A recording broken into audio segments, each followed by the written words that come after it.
The gap between two stars swallows almost everything placed inside it. Planets, probes, even light starts to look slow.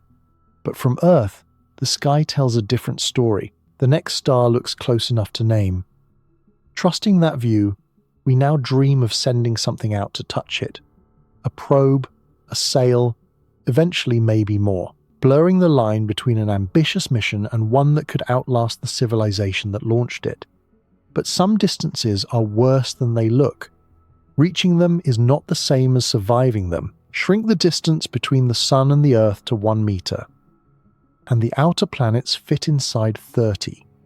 The next star sits 268 kilometers away. Voyager 1, humanity's most distant machine, 47 years into its flight, sits 160 meters into that same walk. That number is only the length of the walk. Hold something small. A coin works. A grape works better, because it has to disappear entirely to make the next step true. Let that grape be the Sun, sitting in your open palm. Now, take one stride away from it, one long step, heel to toe, and set down a grain of sand. That grain is the Earth. Everything you have ever stood on, everything that has ever happened to anyone you know, is compressed into a speck smaller than a pinhead, one stride from the grape in your hand.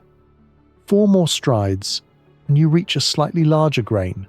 Mars, red, and cratered, and endlessly discussed, closer to the Sun than to almost anything else in the model. At 5 strides, the inner solar system, the only part of it warm enough, rocky enough, familiar enough to argue about colonizing, is already finished. Everything from here belongs to a different kind of neighborhood. The gas giants come next, and they come slowly. Jupiter waits at stride 5 1/5, so close to Mars in this scale that the two might as well be neighbors on the same block. Saturn follows 9 1/2 strides out, its rings too small in this model to draw, but its presence unmistakable.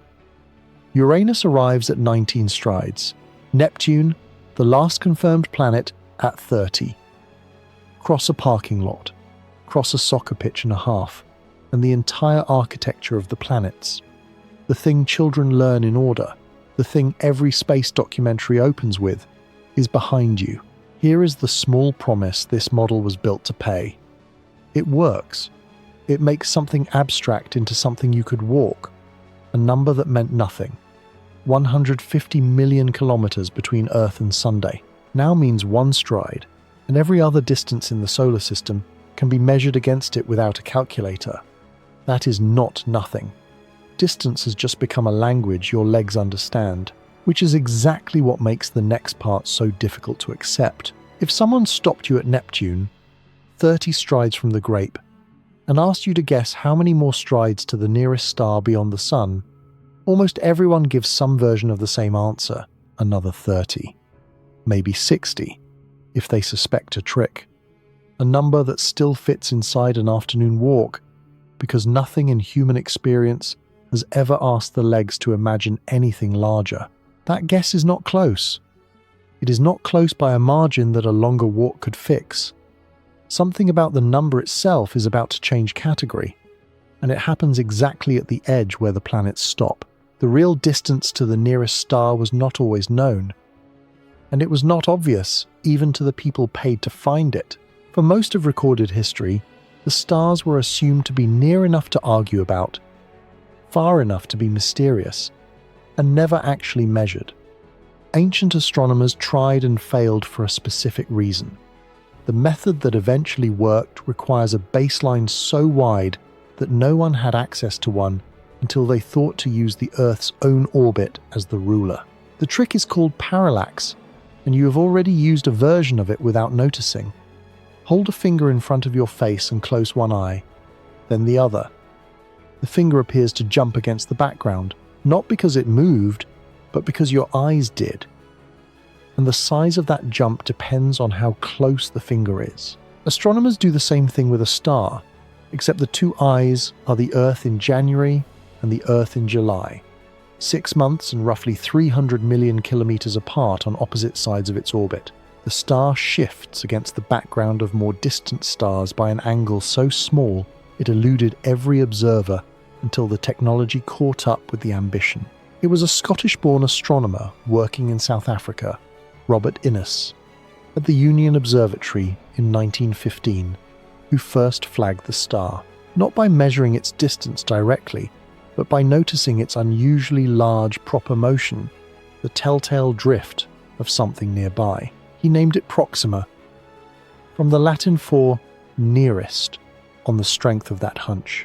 The parallax measurement that actually confirmed how close it was came 2 years later, in 1917, from the astronomer Joan Voot, and has been refined many times since by better instruments, most recently the European Space Agency's Gaia spacecraft, mapping the parallax of nearly 2 billion stars from orbit, settling into a value precise enough to trust.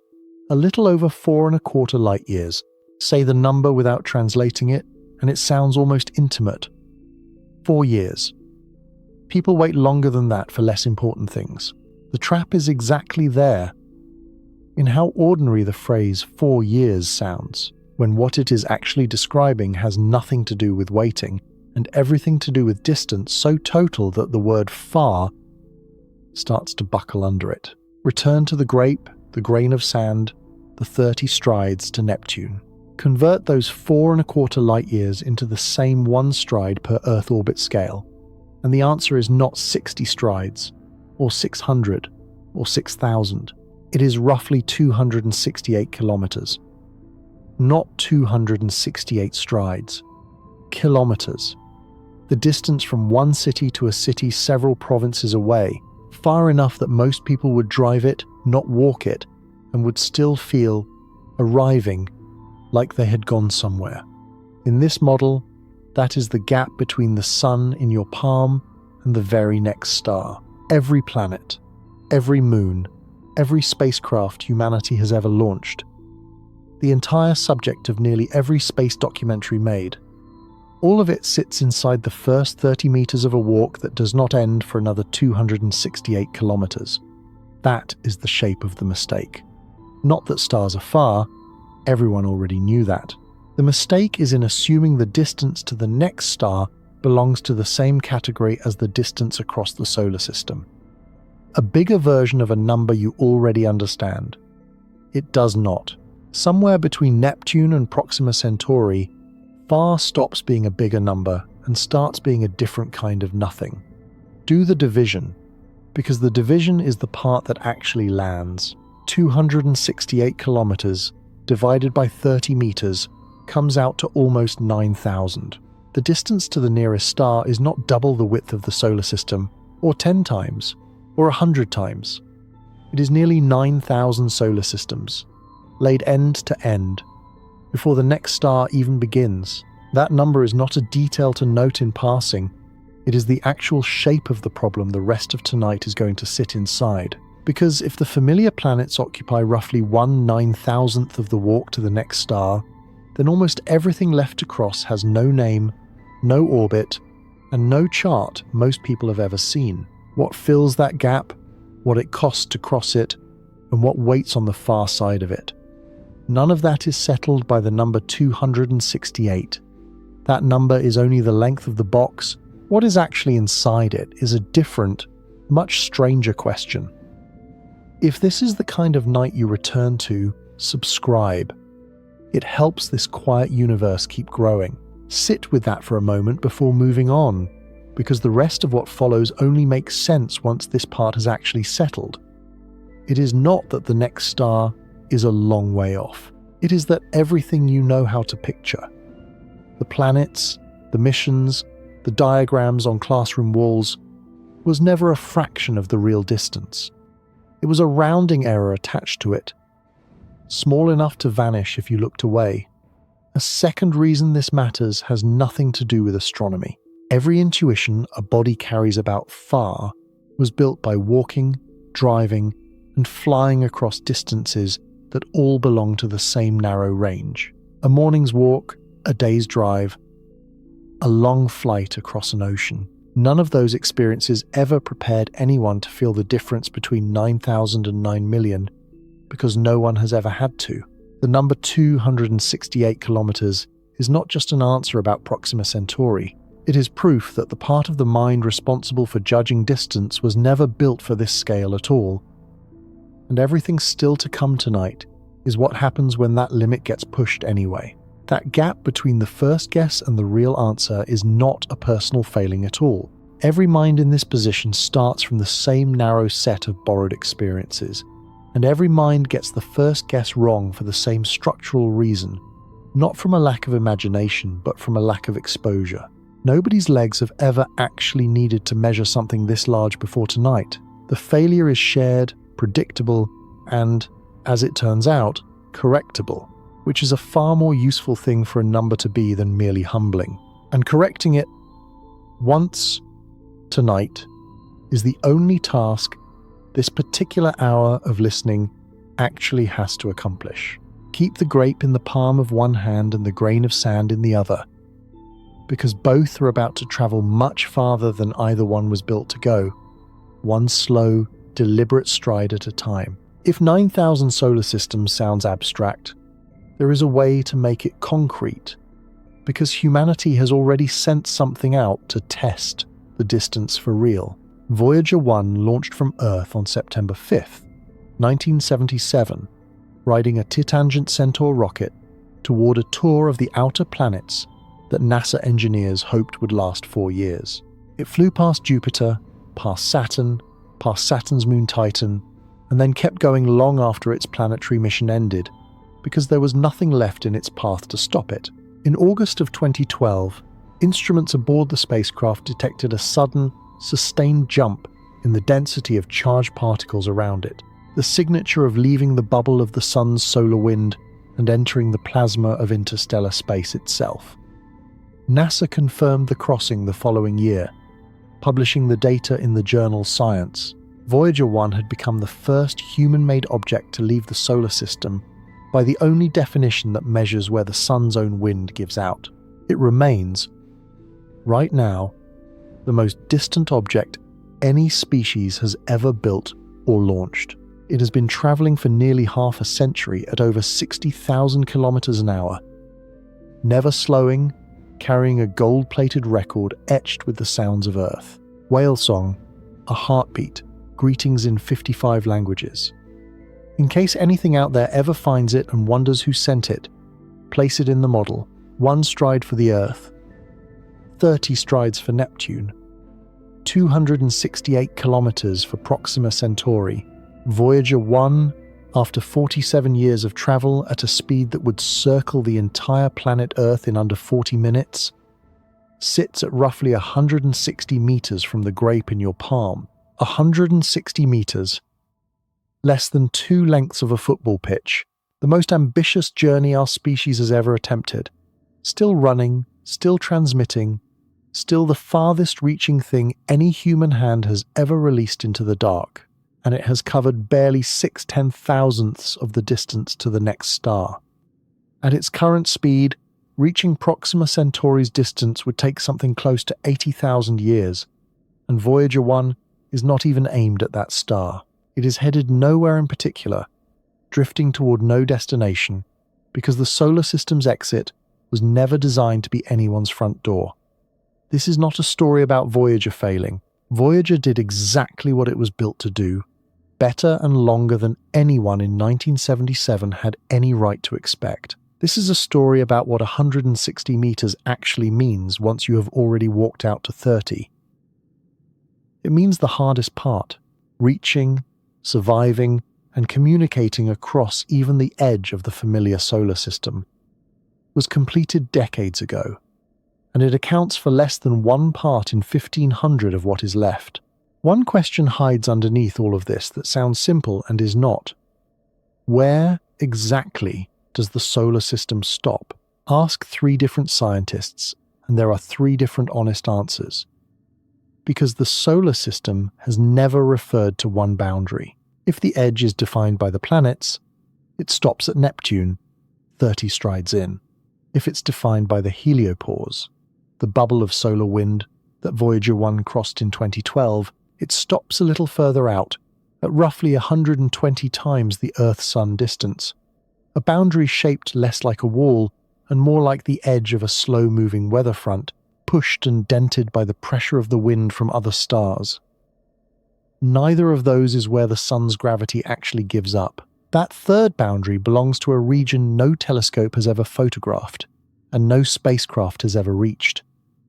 The Oort cloud, a hypothesized shell of icy debris that the Dutch astronomer Jan Oort proposed in 1950 to explain something that had been puzzling astronomers for years, where long-period comets, the ones that swing through the inner solar system only once every few thousand years, were coming from. The comets themselves are real and well observed. The cloud that supplies them has never been directly seen, because at that distance, individual chunks of ice, a few kilometers wide, reflect too little sunlight for any existing instrument to resolve.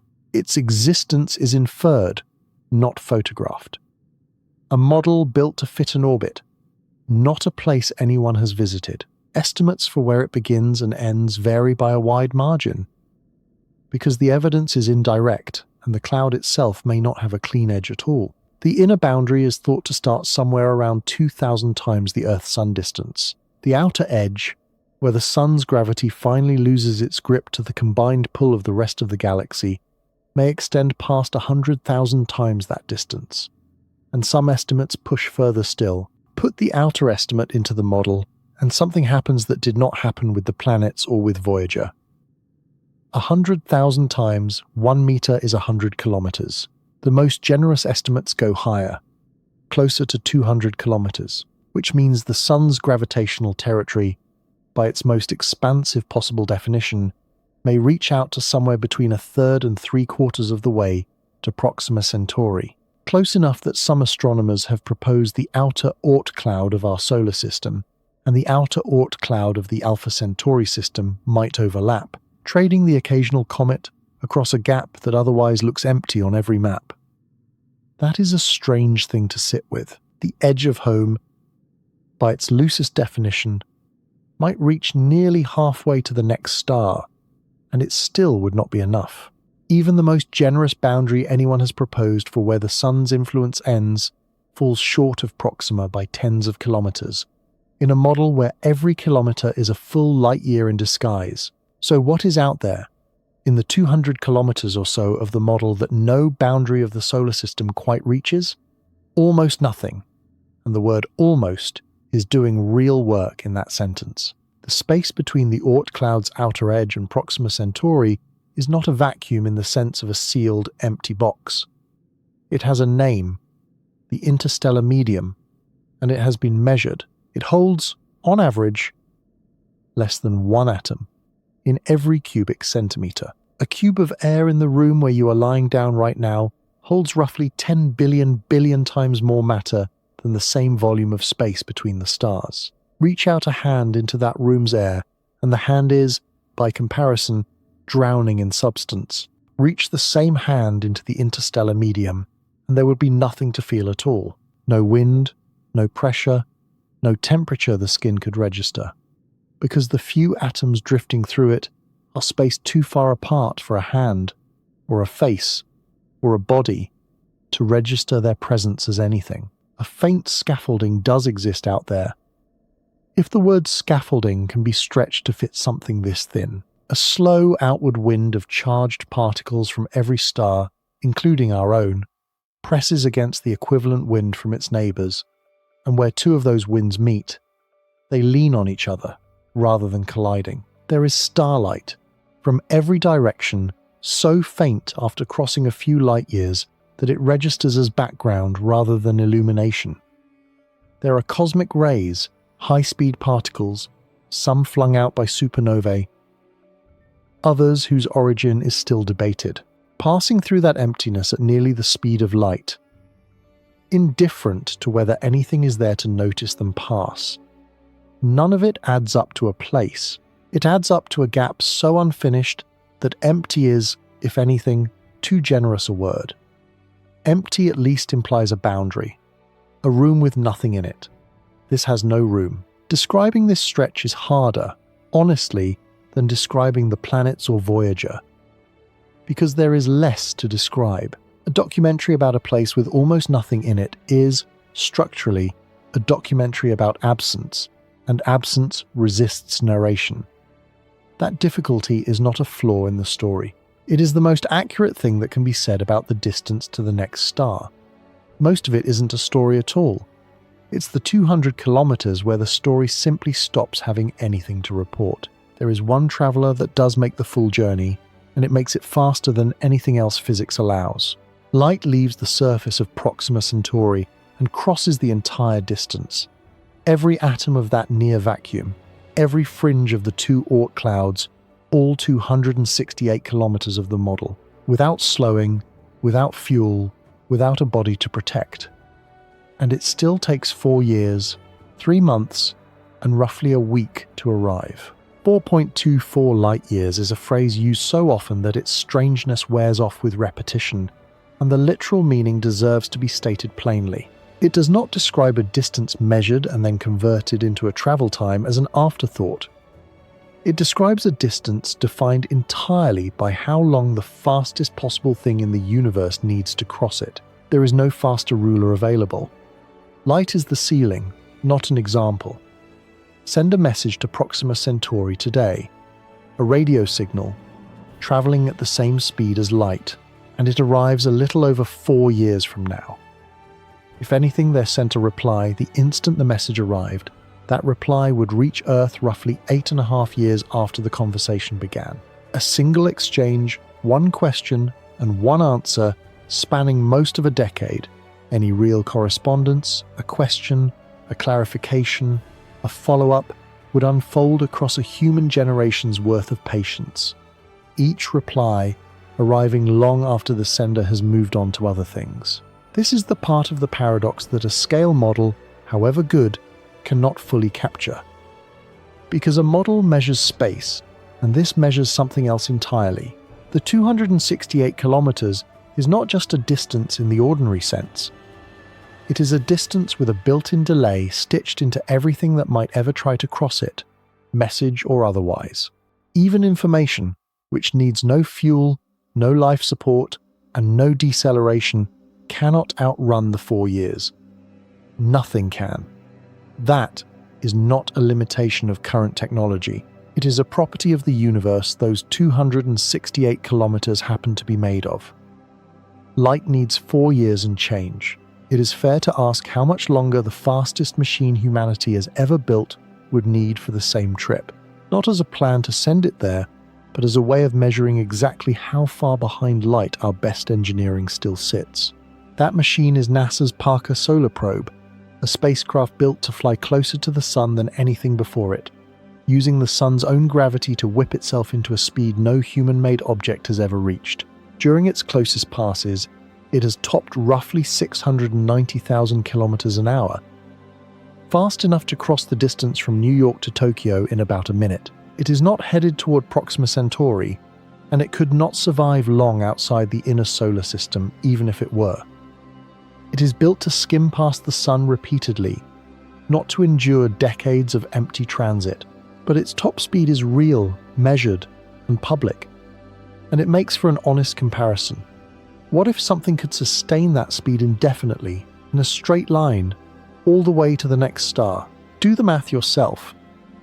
If you want the number to feel earned, rather than simply handed to you, and the answer still humbles it just the same. At that pace, a pace that would have sounded like science fiction a generation ago, the crossing would still take longer than 6,000 years. Longer than the span from the first river civilizations in Mesopotamia to this exact sentence. Light makes the trip in 4 years. Our fastest machine, if it never slowed, never stopped, and never took a single detour, would need roughly 1,500 times longer. That gap 4 years against 6,000 is the actual measure of how far fast and fast enough still remain from each other. Even now, even with the best engineering humanity has ever produced, it is not a matter of a better rocket or a bigger budget or another decade of engineering. It is a gap of 3 orders of magnitude, the kind of difference that does not close with incremental improvement. The same way a faster bicycle does not eventually become a faster airplane, no matter how many gears are added to it. Every real interstellar propulsion concept ever seriously studied, nuclear pulse propulsion, antimatter drives, laser-pushed light sails, thinner than a soap bubble, exists specifically because chemical and even solar-assisted rockets top out somewhere near where Parker Solar Probe already sits, nowhere close to what the distance actually demands. Each of those concepts remains, decades into serious study, a proposal rather than a program, precisely because the gap they are trying to close was never a matter of degree to begin with, and no amount of clever engineering has yet found a way around that basic arithmetic. One tempting shortcut deserves to be named here, before it does any more damage to the intuition. Build something faster, and the years into millennia problem simply shrinks until it disappears. It is not that simple, because going faster does not just solve the distance, it creates new problems that scale even faster than the speed does. Doubling a spacecraft's velocity does not double the energy required to reach it. Physics ties kinetic energy to the square of speed, so doubling velocity requires 4 times the energy. Tripling it requires 9 times, and reaching even a modest fraction of light speed would demand energy on a scale no chemical or nuclear fuel humanity currently produces could plausibly supply. Then there is dust. At normal spacecraft speeds, a stray grain of interstellar dust is a minor irritation, absorbed harmlessly by shielding. At a meaningful fraction of light speed, that same grain carries the destructive force of a small explosive on impact. Because kinetic energy does not care whether the mass moving is a spacecraft or a speck, only how fast it is going. A ship built to survive that gauntlet for years, not seconds, becomes a fundamentally different engineering problem than anything flown to date. Radiation compounds it. Outside the shelter of a planet's magnetic field, cosmic rays and high-energy particles accumulate over a multi-year or multi-decade transit in ways current shielding, built for missions measured in months, was never designed to survive. And there is one more problem that gets forgotten in almost every popular account of interstellar travel. Whatever the method used to reach a high fraction of light speed, the same amount of energy and time is needed to slow back down again, unless the plan is to blaze past the destination in a fraction of a second and gather what data can be gathered before it is gone. Going fast enough to shorten a 6,000-year trip to something survivable does not remove the distance. It converts the distance into a different set of costs. Energy, shielding, and deceleration, each one large enough to be its own unsolved problem. None of this means interstellar travel is impossible in principle. It means that just go faster is not the escape hatch it sounds like. The 268 kilometers in the model does not shrink when the vehicle crossing it does. It only changes what kind of impossible the vehicle has to survive. Here is something that rarely makes it into a documentary about interstellar distance, because it belongs to a different kind of study entirely. The emptiness between here and Proxima is not a neutral backdrop. It has a shape, and the shape has a cause.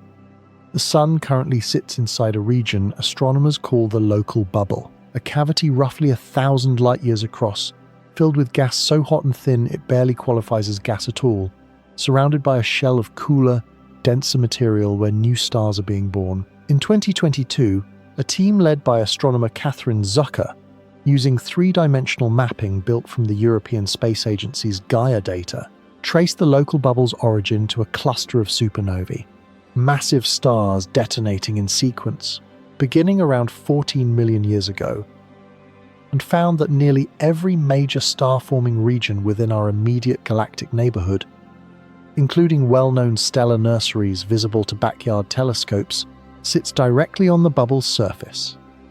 Like froth clinging to the inside of a blown glass sphere. The solar system is not floating in undifferentiated void. It is riding inside a bubble that ancient, violent, and completely unrelated stellar deaths carved out millions of years before anything on Earth had a spine. Proxima Centauri sits inside that same bubble, so does almost every star within 100 light-years. The 268 kilometers separating the grape in your palm from the next star is not crossing from inside something to outside it. It is a short hop within a single cavity blown out by explosions that had nothing to do with either star. A shared piece of wreckage neither system asked for and both quietly inherited. A second echo of this returns here, because it closes a loop opened earlier. When Voyager 1 crossed the heliopause in 2012 and left the Sun's protective bubble of solar wind, its instruments measured something specific: a sharp increase in high-energy cosmic ray particles, the kind the heliosphere had been filtering out for the entire spacecraft's journey. That measurement is one of the primary reasons scientists are confident about exactly where the crossing happened.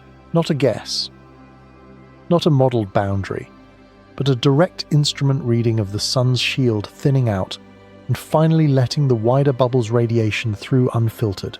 The heliosphere does real, measurable work, which means that even inside the local bubble's relative calm, the Sun's own smaller bubble is doing something for every planet inside it that stops the moment a traveler leaves. Reaching the end of 268 kilometers, in this model, does not arrive at a single star sitting quietly by itself. Proxima Centauri is the smallest member of a three-star system. Its two larger companions, Alpha Centauri A and B, orbit each other closely enough to appear as a single bright point to the naked eye. In fact, Alpha Centauri, not Proxima, is the third brightest star in Earth's night sky, easily visible from the southern hemisphere. Requires a telescope to find at all despite being the closer of the two. Roughly a tenth of a light-year nearer than its brighter companions. Proxima is a red dwarf, a class of star far smaller and cooler than the Sun. And red dwarfs come with a temperament the Sun mostly lacks. Violent, sudden flares, capable of brightening the star many times over in the space of minutes, releasing bursts of radiation intense enough to strip away a planet's atmosphere over geological time. If that planet orbits close enough to need one, astronomers have documented these outbursts from Proxima directly, watching the star surge in brightness during monitoring campaigns using both ground-based telescopes and orbiting observatories. That temperament matters because Proxima does have planets. Proxima b, announced in 2016 by a team using the European Southern Observatory's telescopes in Chile, orbits within the star's habitable zone, the distance at which liquid water could theoretically exist. And a second, smaller world, Proxima d, was confirmed in 2022, one of the lightest exoplanets ever detected around another star. Whether either could actually sustain the kind of stable surface conditions life as we understand it would need is an open question, precisely because of the flares. A habitable zone planet orbiting a red dwarf that flares, this often may be habitable in name only, its atmosphere worn thin by exactly the kind of radiation outburst its star produces on a routine basis. Arrive at the end of the 268 kilometers, in other words. And the reward is not a calm harbor. It is a small, twitchy, restless star with at least two planets and a documented habit of violence, sitting closer to its own worlds than the Sun sits to Mercury. The distance was never the only problem. It was simply the first one. Voyager 1 was not alone. Its twin, Voyager 2, launched just weeks earlier in August of 1977 on a slightly different trajectory, one that traded speed for a rarer opportunity, a flyby tour of all four gas giants, including the only close human-made visit Uranus and Neptune have ever received. That detour cost Voyager 2 velocity. It crossed into interstellar space in November of 2018, 6 years after its twin, and travels somewhat slower, meaning that in the model, it sits closer to 140 meters from the Grape rather than Voyager 1's 160, a gap the two spacecraft have been quietly widening for nearly half a century, without ever losing radio contact with the small, distant planet that built them both. That detail matters for a reason beyond bookkeeping. 2 spacecraft, launched by the same agency in the same season, aimed at the same general boundary, still arrived at meaningfully different distances from it. A reminder that even within the tiny 30-meter neighborhood, already called familiar, no 2 paths through it are identical. Multiply that variability by the 268 kilometers still ahead of either spacecraft, and the room for genuinely different outcomes, genuinely different timelines, genuinely different problems only grows larger the farther out the model is pushed. Robert Innes was not the first astronomer to try to measure a star's true distance. He was the latest in a line of people who had been failing at it, methodically and for good reason, since the time of Copernicus. The logic was simple enough to state and brutally hard to execute. If the Earth genuinely orbits the Sun, as Copernicus argued in the 16th century, then nearby stars ought to shift very slightly against the background of farther ones as Earth moves from one side of its orbit to the other. The same parallax trick a held-up finger performs against a wall. Astronomers searched for that shift for nearly 300 years and found nothing. Not because the theory was wrong, but because the shift was so small that no instrument of the era could resolve it. That failure was, in its own way, a real measurement. It proved the stars had to be almost unimaginably far away, farther than 17th and 18th century astronomers had dared to assume, because only extreme distance could hide a shift that thoroughly. The breakthrough came in 1838, when the German astronomer and mathematician Friedrich Bessel, using a specialized telescope at the Königsberg Observatory, finally detected and measured a reliable parallax shift in a faint star called 61 Cygni, a star with almost no light of its own worth mentioning, chosen specifically because Bessel had noticed it moved unusually fast across the sky from year to year, a strong hint that it was nearby. He was racing, whether he called it that or not, against other observatories chasing the same prize with brighter, more famous stars. Bessel's obscure, fast-moving star won. His measurement held up. And for the first time in history, a human being had an actual number for how far away a star truly sat.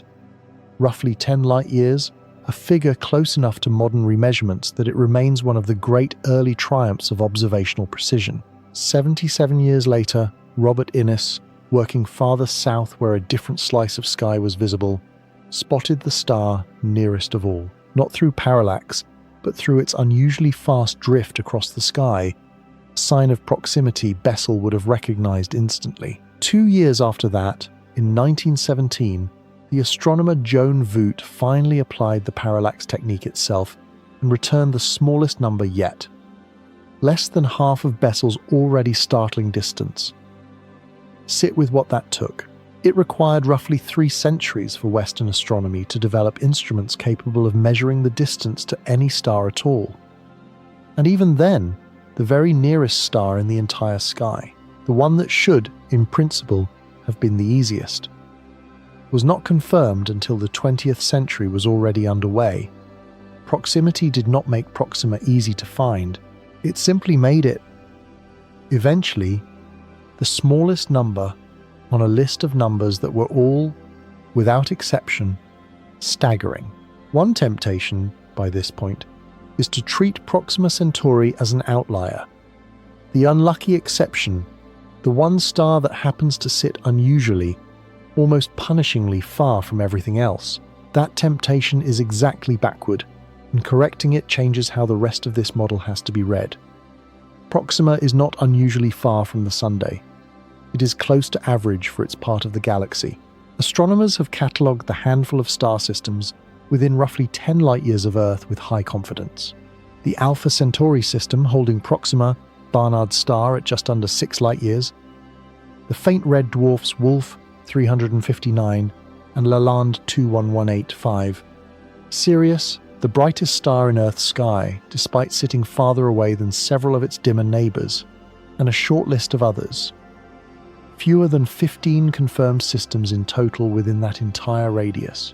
Spread 15 objects across a sphere 10 light-years in every direction, and the resulting density is almost comically thin. This region of the galaxy holds, on average, roughly one star system for every several hundred cubic light-years of space. Multiply that out to the scale of the galaxy as a whole, and the number that emerges is not a curiosity. It is close to the actual answer to the question this whole walk opened with. The Milky Way holds somewhere between 100 and 400 billion stars, by current estimates, and stretches roughly 100,000 light-years across. Translate that diameter into the same one stride per Earth orbit model used for the solar system, and the entire galaxy. Every one of those 100+ billion stars, every nebula, every star-forming region on the surface of the local bubble would span roughly 6 million kilometers. Not 6 million meters, 6 million kilometers, in a model where the real Sun-to-Earth distance was shrunk to a single stride. That is more than 15 times the actual, unscaled distance from the Earth to the Moon, rebuilt entirely out of a galaxy that has been compressed by 63,000 to 1. Picture that structure 6 million kilometers of scattered points of light, and ask yourself how much of it, by sheer volume, is actually occupied by something solid enough for you to stand on or bright enough to warm a planet. The honest answer is a fraction so small it barely registers. The 268 kilometers between the Sun and Proxima Centauri is not a special, unfortunate gap. It is a fair, almost textbook sample of what the entire galaxy is mostly made of. The next star was never the exception. It was the demonstration. Turn the model around for a moment, because the paradox runs in both directions, and the return trip reveals something the outbound one does not. Stand, hypothetically, on the surface of a world orbiting Proxima Centauri and look back toward the Sunday. The Sun, from that distance, is not a blinding presence. It has faded to an ordinary-looking point of light, roughly as bright as some of the more noticeable stars in Earth's own sky. Findable at a glance once you knew where to look, but nothing that would make anyone's list of the brightest things overhead. Every planet that has ever mattered to anyone, every ocean, every argument, every language, orbits a star that from Proxima's neighborhood reads as a fairly ordinary point of light, not a landmark. A stranger detail sits buried inside that same view. Any light reaching an observer at Proxima Centauri, carrying an image of the Sun's system, left Earth 4 years and change before it arrives. A powerful enough telescope pointed at our planet from there would not show today. It would show 4 years ago, a slightly different arrangement of clouds. A slightly younger version of everyone currently alive. A version of Earth's night side lit by cities that have since changed, all sealed inside a message the light has been quietly carrying the entire time it took to make the crossing just described. Distance and delay are not two separate facts about the trip to Proxima. They are the same fact, described from opposite ends of it. That symmetry cuts against a piece of the original intuition that never got named directly until now. The assumption that Earth is the fixed point and everything else is out there, approaching or receding from a stationary home. From 268 kilometers away, the Sun is out there. Earth is one of the ones that fades into the unremarkable background. Nothing about the geometry favors either side. The distance is symmetric even when the feeling of looking across it never is. Not every part of a distance this large needs to be a problem, and given how much ground tonight has already covered. Scale, energy, delay. There is a way to sit with all of this that does not require solving it. The Sun and Proxima Centauri are not strangers, separated by hostile, unrelated space. They are both riding inside the same local bubble, carved by the same ancient supernovae, drifting through the same faint, cold interstellar medium, lit at this exact moment by starlight that has been crossing that medium for longer than either species watching it. If there is a second one, has existed to notice, the 268 kilometers is not a wall between two separate neighborhoods. It is the space inside a single, much larger neighborhood that both stars have always shared, whether either one ever gets visited by anything built to survive the trip. There is something quietly steadying in that, even if it changes nothing practical about the distance itself. The emptiness between here and the next star is not evidence of isolation in the way it first appears. It is evidence of scale, of a galaxy built, structurally and almost everywhere, out of exactly this much room between exactly this few points of light. Proxima is not far from home because something went wrong. It is far from home because home, at the scale a galaxy actually operates on, was always going to mean a single bright point inside a mostly dark, mostly shared, mostly quiet room. Go back, now, to the illusion tonight opened with, because it has an actual mechanism, not just a vague appeal to stars being far apart. The night sky is a projection, in the strictest sense. Every point of light lands on the same flat dome of your vision, regardless of how far behind that dome it actually sits. The same way two buildings of very different heights and distances can appear to be the same size from exactly the right spot on a sidewalk. Depth gets thrown away. What survives is brightness. And brightness is a trap, because how bright a star looks depends on two completely different things tangled together. How far away it is, and how much light it actually produces. Take Betelgeuse, the reddish star marking the shoulder of Orion, easily visible without a telescope from most of the inhabited world. It sits more than 500 light-years away, over 100 times farther than Proxima Centauri, and is visible anyway, because it is a supergiant, tens of thousands of times more luminous than the Sun, blazing brightly enough to punch through 500 years of dimming and still register as one of the brightest stars in the sky. Proxima Centauri, meanwhile, the actual closest star system to Earth beyond the Sun, is invisible to the naked eye entirely. Not faint. Invisible. A telescope is required to see it at all, because a red dwarf produces so little light that even at a distance 100 times shorter than Betelgeuse's, it still cannot compete. The whole illusion, laid bare, comes down to this. The night sky was never sorted by distance. It was sorted by luminosity, and luminosity has almost nothing to do with how close anything actually is. The crowded, intimate-looking dome of stars overhead is not a neighborhood map. It is a ranking of which objects happen to be bright enough to notice, regardless of whether they are next door or 500 years away at the speed the news is traveling.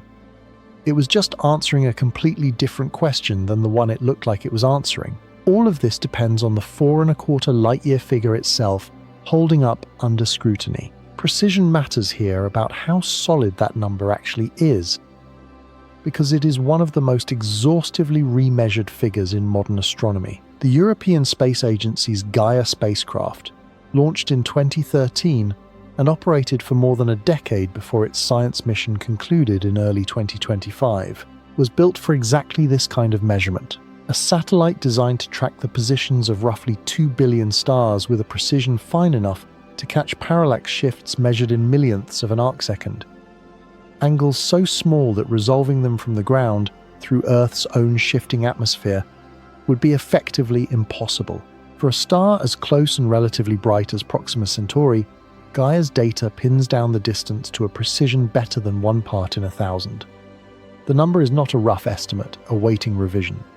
It is one of the most confidently known distances in the catalogue of everything humanity has ever measured.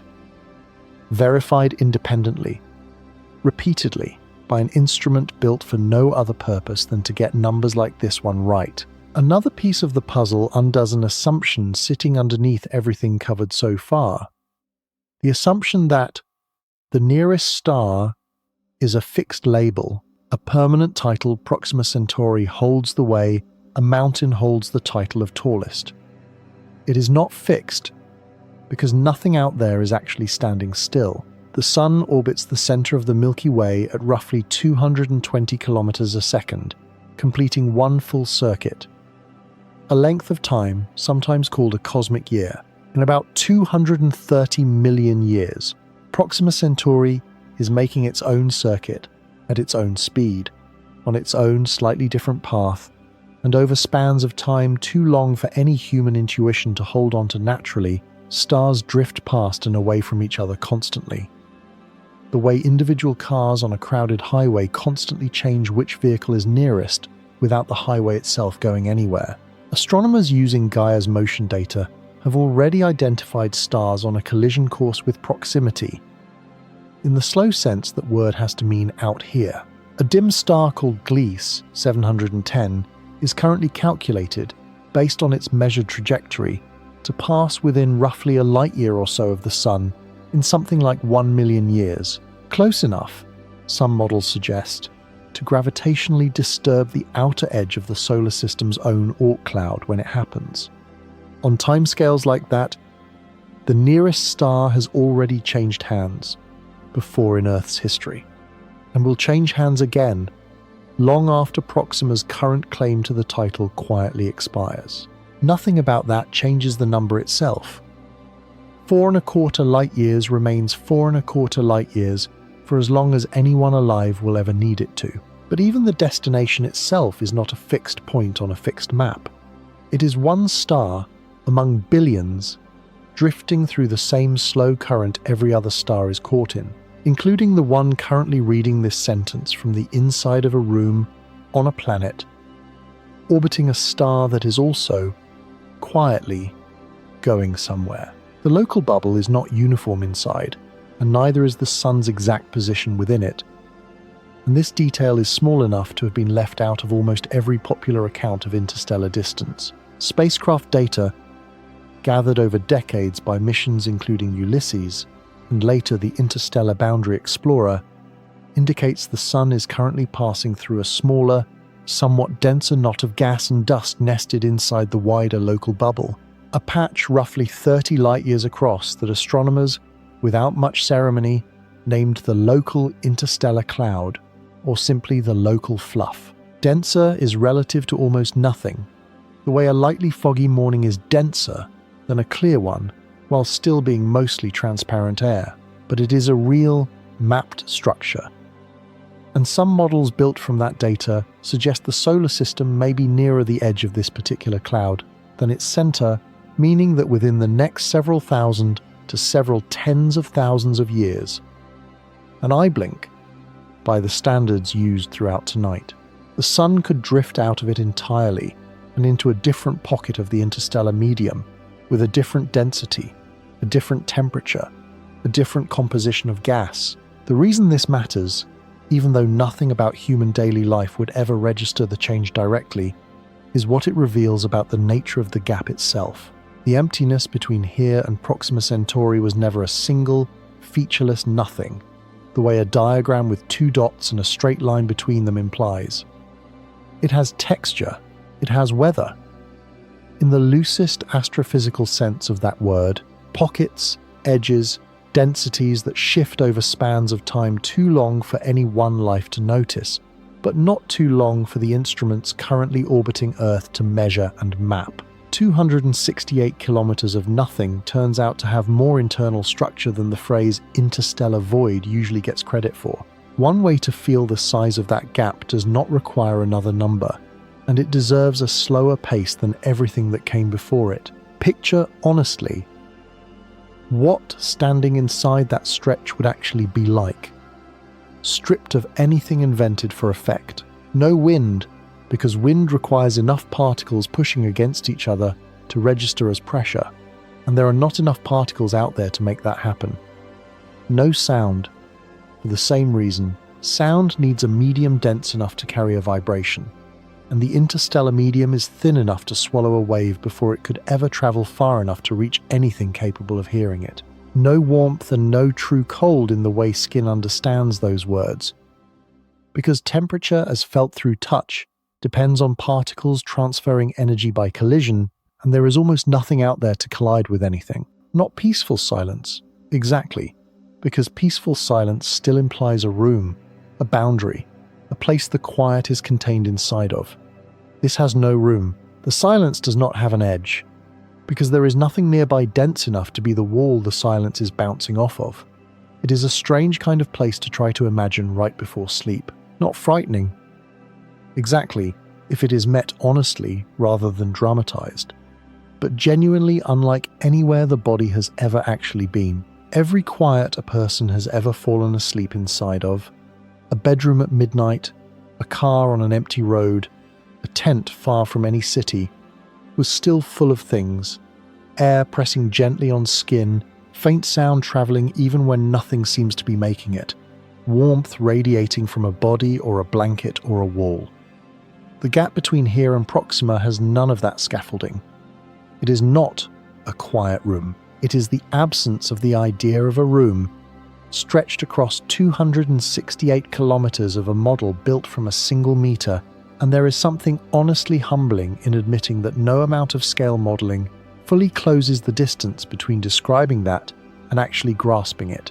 None of this has stopped people from trying, and the most serious current attempt deserves an honest accounting, because it changes the arithmetic in a way that matters. In 2016, an initiative called Breakthrough Starshot proposed a genuinely different approach to the 6,000-year problem.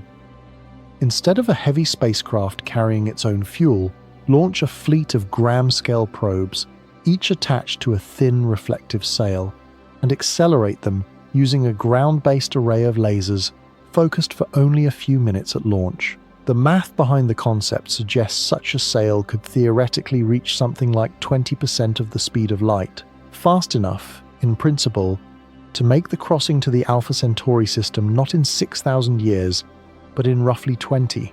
That is a genuine order of magnitude change in the shape of the problem, and it deserves to be taken seriously rather than dismissed alongside less rigorous proposals. It also deserves the same honesty applied to Voyager and to the outer Oort cloud's uncertain edge. A probe moving at 20% of light speed is moving fast enough that even a single grain of interstellar dust, the same near-nothing density measured earlier at less than 1 atom per cubic centimeter on average, becomes a serious hazard. At that velocity, the collision energy of even a microscopic particle is comparable to a significant physical impact, and the mission concept remains, decades into its own planning, unresolved on exactly how a sail, thinner than a soap bubble, survives 20 years of transit through a gauntlet, neither perfectly empty nor remotely safe. No laser array currently exists at the scale the concept requires.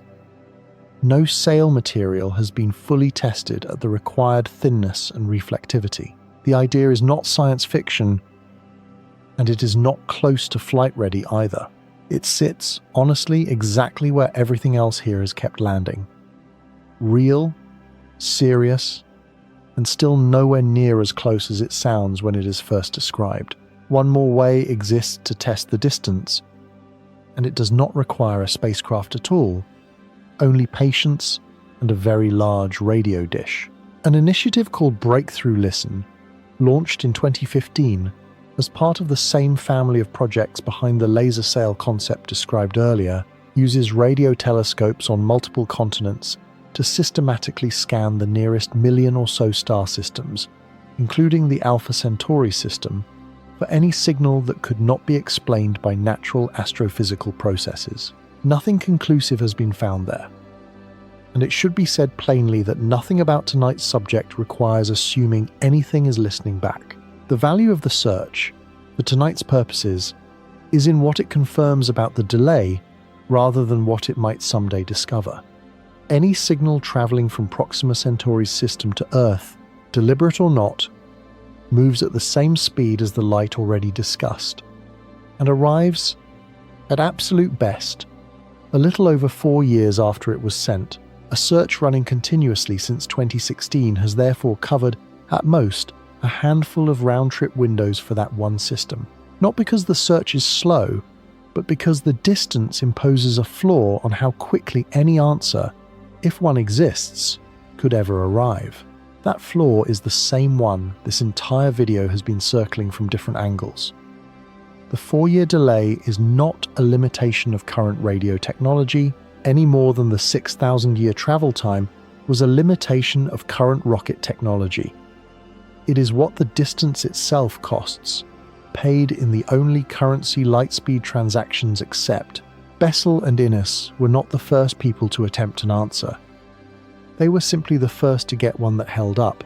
2 centuries earlier, the Dutch astronomer Christiaan Huygens, working without any way to measure parallax at the precision the task required, tried a different approach entirely. He reasoned that if Sirius were a star exactly as luminous as the Sun, its distance could be estimated by comparing how much dimmer it appeared, using a small hole punched in a screen to compare its brightness against sunlight, reflected off a metal disc. It was a clever, entirely reasonable method for someone with no other tool available, and it returned an estimate of roughly the right order of magnitude for a nearby star, except that it was still off from the modern measured distance by a factor of several times. An error baked in from the start by an assumption that seemed safe, but was not, that every star shares the Sun's exact brightness. That error matters, because it is the same error the night sky itself keeps making without ever being corrected. Brightness was mistaken for a reliable stand-in for distance, long before anyone knew Betelgeuse would turn out to be a supergiant, or Proxima, a nearly invisible dwarf.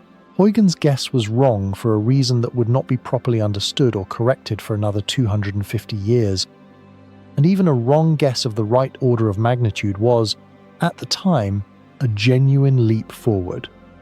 A first, imperfect attempt to replace pure guesswork with a method, however flawed, that could at least in principle be checked. Ordinary human cognition has a documented gap in it that explains, more precisely than any single-scale model can, why these numbers keep slipping loose of intuition no matter how many strides or kilometers they get translated into. Researchers studying judgment and decision-making have long noted a pattern, sometimes called scope insensitivity. The human mind is reliably good at distinguishing small quantities from each other, and reliably bad at distinguishing large ones. Once a quantity crosses some threshold, the brain was never evolved to sort. Ask someone to compare the weight of 1 brick against 10 bricks, and the difference registers instantly and physically. Ask the same mind to compare 1,000 of something against 1,000,000 of the same thing, and both numbers tend to collapse into a single vague impression: a lot. Even though one is 1,000 times larger than the other, the feeling of a lot barely changes, even as the actual quantity changes by orders of magnitude. That is, in the end, the real mechanism behind tonight's paradox, sitting underneath the parallax, the scale models, and the kilometers. 30 strides to Neptune and 268 kilometers to Proxima Centauri do not feel 9,000 times more distant from each other, even though one genuinely is 9,000 times the other, because the part of the mind responsible for that comparison was never built to feel a difference that large. It was built for a world of bricks, streets, and neighborhoods, where 9,000 times bigger essentially never came up. The gap between the solar system and the next star is not just physically enormous, it is cognitively invisible by default. And the only way past that default is exactly what the last 2 hours have been spent doing: replacing the feeling with a method. The way Huygens' flawed guess, Bessel's patient telescope, and the parallax work that finally confirmed Proxima's distance each, in turn, replaced a feeling with a method before it. Proxima Centauri, despite being faint enough to need a telescope and unglamorous enough to have waited until 1915 for its distance to be confirmed, has become one of the most closely studied stars in the sky that is not the Sun, and the reason is not mysterious. Distance is not only an obstacle in this story, it is also, for the scientists doing the studying, the single greatest advantage any star besides the Sun has to offer. The method that found Proxima b in 2016 relies on measuring the faintest of wobbles in the star's own light, caused by the gravitational tug of an orbiting planet pulling it very slightly back and forth. That wobble is a whisper on the best of days, and whispers are only detectable at all when the source is close enough and the light bright enough relative to its distance for an instrument to isolate the signal from the noise. Almost every other star capable of hosting a similarly sized planet sits too far away for current instruments to catch the same whisper with any confidence. Proxima's proximity. The very fact this entire video has spent 2 hours proving is nowhere near as small as it sounds, is precisely what makes it one of the only nearby stars where this kind of detection is currently possible. At all. That advantage compounds going forward. Future observatories currently in design, including concepts NASA has studied under names like the Habitable Worlds Observatory, are being built around the ambition of directly imaging, not just detecting through a wobble, but actually photographing. Planets orbiting the nearest stars, separating a planet's faint reflected light from the overwhelming glare of its star. No instrument built or funded today can do this for a star even modestly farther away than Proxima's system. The 268 kilometers in the model, the number that makes the destination feel so punishingly out of reach for a spacecraft, is the same number that makes this specific star the best positioned target in the entire sky for the kind of remote study that requires no spacecraft at all. Distance is not a single-purpose obstacle here. It cuts both ways. And the same trait that makes physical arrival nearly impossible is what makes remote observation, for once, nearly possible. The James Webb Space Telescope has already tested that advantage directly, though not on Proxima itself. Beginning in 2021, an observing program used Webb's mid-infrared instrument, fitted with a coronagraph designed to block out a star's glare, much the way a hand blocks the sun to let a fainter object nearby become visible, to search the Alpha Centauri system, Proxima's brighter, closer together companions. For signs of a giant planet, the technique demands blocking out a star roughly 10 billion times brighter than any planet that might be orbiting it. At a separation, even in Alpha Centauri's case, of only a few times the Earth-Sun distance as seen from here. No confirmed planet came out of that first attempt, and the result was reported honestly, as a non-detection setting useful limits rather than a discovery. The kind of unglamorous, necessary result astronomy runs on far more often than the headlines suggest. One careful null result at a time, each one narrowing down what can and cannot be hiding in the glare, quietly building the case for whatever comes next.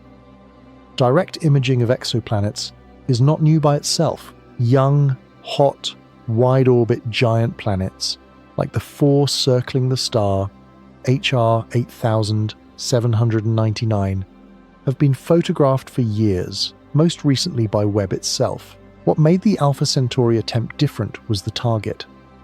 Something far closer to its star, far fainter, and far colder than anything imaged before, at a separation tight enough that only the nearest possible system makes the attempt worth funding at all. Proxima's family, once again, is where that particular frontier happens to sit, purely as a side effect of being the nearest thing there is to try it on. A frontier defined not by ambition alone, but by the accident of proximity making the attempt worth funding in the first place, decades before any comparable attempt could plausibly be justified for a farther, dimmer target. Parker Solar Probe is not the only real spacecraft that belongs in this comparison. New Horizons, the mission that gave humanity its first close look at Pluto in 2015 before continuing outward, remains one of the fastest objects ever launched from Earth. And it is still climbing, still transmitting, still years away from anything resembling the edge of the Oort cloud. Its trajectory was never aimed at Proxima Centauri, and no one who built it expected it to be. But its very existence is a useful check on intuition. Even a mission specifically designed and funded to travel fast, launched decades after Voyager with the benefit of newer engineering, still belongs entirely inside the same 30-meter neighborhood the walk started in. Speed has improved. The neighborhood has not gotten any bigger. One comparison, saved until now, does more work than any of the numbers that came before it. Earlier, the fastest machine humanity has ever built was measured against the crossing to Proxima Centauri and came back needing something on the order of 6,000 years to finish the trip. 6,000 years is not an abstraction. It is close to the entire measured span of written human history. Every clay tablet, every papyrus scroll, every stone inscription, every language that has ever been recorded rather than only spoken. Beginning with the earliest known writing systems in Mesopotamia and running uninterrupted, all the way to the sentence currently arriving in whatever room this is being heard in. Empires that do not exist anymore rose and fell inside that span. Entire alphabets were invented, used for centuries, and forgotten. Every book, every treaty, every war, every discovery this species has ever bothered to write down happened inside a stretch of time roughly equal to the one our fastest machine would need to make a single one-way trip to the nearest star. That is not a metaphor chosen for effect. It is the actual, calculated duration placed next to the actual, recorded duration of civilization. Because the two numbers happen to be close enough in magnitude that the comparison holds without exaggeration.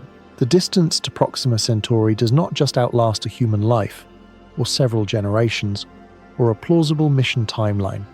Measured in the only unit a body can genuinely feel, the length of a story someone could actually tell, beginning to end. It is close to as long as telling the whole story of everyone who has ever lived. Placing this measurement inside the wider system astronomers use to measure everything farther than Proxima Centauri reveals just how privileged and how limited parallax actually is. Astronomers commonly express stellar distances in two related units: light years, the distance light travels in a year, and parsecs, a unit derived directly from the parallax method itself, defined as the distance at which a star would show a parallax shift of exactly 1 arcsecond across Earth's orbit. Proxima Centauri sits at about 1 3/10 parsecs, a figure chosen not for elegance but because the unit was built by and for exactly this measurement technique. That technique, however, has a ceiling. Gaia can resolve parallax shifts precisely enough to measure distances directly out to roughly a few thousand light-years with good confidence, and with declining precision beyond that, a generous radius by the standards of a human life, and a vanishingly small one by the standards of the galaxy, which stretches 100,000 light-years across, or the wider universe, which reaches into the billions. Beyond parallax's reach, astronomers switch tools entirely, relying on objects called standard candles, stars and stellar explosions whose true brightness can be inferred independently of distance, allowing their apparent dimness to reveal how far away they must be. The same brightness-based logic Huygens reached for out of necessity in the 17th century, but now calibrated by decades of confirmed physics rather than a single hopeful assumption.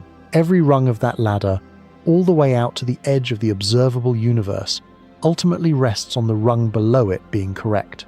And the very first rung, the foundation the entire tower is built on, is parallax. The same simple, finger in front of the face geometry that gave Bessel his answer in 1838 and gave Proxima Centauri its own confirmed answer in 1917. Proxima Centauri's 268 kilometers is not just the nearest star. It is the closest, best anchored data point in an instrument astronomers use to measure literally everything else. One more fold in the geometry is easy to miss, because Proxima Centauri gets treated, in almost every casual mention, as a single destination rather than the outlying member of a family. And the family's internal structure turns out to echo the very lesson the last 2 hours have spent building. Proxima's two larger companions, Alpha Centauri A and B, orbit each other at a separation that varies between roughly 11 and 36 times the Earth-Sun distance over their 80-year orbital cycle, a range that, translated into the same one-stride model used throughout, comes out to somewhere between 11 and 36 meters. That is almost exactly the range spanned by Jupiter, Saturn, Uranus, and Neptune in our own solar system. Two sun-like stars, orbiting each other across a gap the same rough size as the distance between our own gas giants. Close enough, relatively speaking, to be called a true binary pair. Gravitationally bound in a dance that has likely been running for billions of years.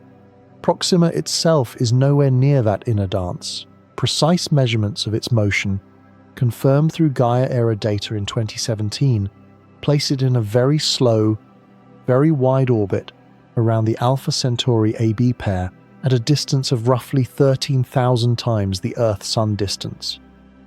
About 2/10 of a single light year, taking somewhere in the neighborhood of 500,000 years to complete one full circuit. Translated into the model, that separation comes out to nearly 13 kilometers. Not the 268 kilometers separating the whole system from the Sun, but not a close companion's distance either. Proxima orbits its own two sibling stars the way a faint outer object might orbit near the edge of a system's own Oort cloud. Rather than the way a planet orbits a sun, the echo is almost too neat to be comfortable. The exact pattern 2 hours of unpacking our own solar system has revealed. A tight, walkable core of familiar bodies, followed by an almost incomprehensibly larger gap to anything beyond it, repeats itself one level up, inside the very star system being used as this episode's destination. Proxima is far from the Sunday. It is also, on its own terms, far from its own closest neighbors. The pattern does not stop at one boundary. It is the same shape, nested at least twice over, everywhere anyone has thought to look closely enough to notice it. Set the scale model down for a moment and come back to something closer than a stride. Every argument made so far about emptiness, the near-total vacuum, the handful of atoms per cubic centimeter, the silence with no wall to bounce off of, depends entirely on comparison. And the comparison only means anything set against the room actually holding you right now. The air filling that room, thin and invisible as it feels, contains more molecules in a single breath than there are stars in the entire visible universe, packed into a volume small enough to fit inside 2 lungs. The blanket, the mattress, the walls, the weight of a body pressing down into whatever it is resting on. All of it is, by the standard the last 2 hours have been measuring against, almost unbelievably full, dense, present, touchable in every direction, with no gap large enough to notice between any 2 points close enough to matter. That fullness is not the default condition of the universe. It is the exception, made possible by a very specific, very local set of circumstances.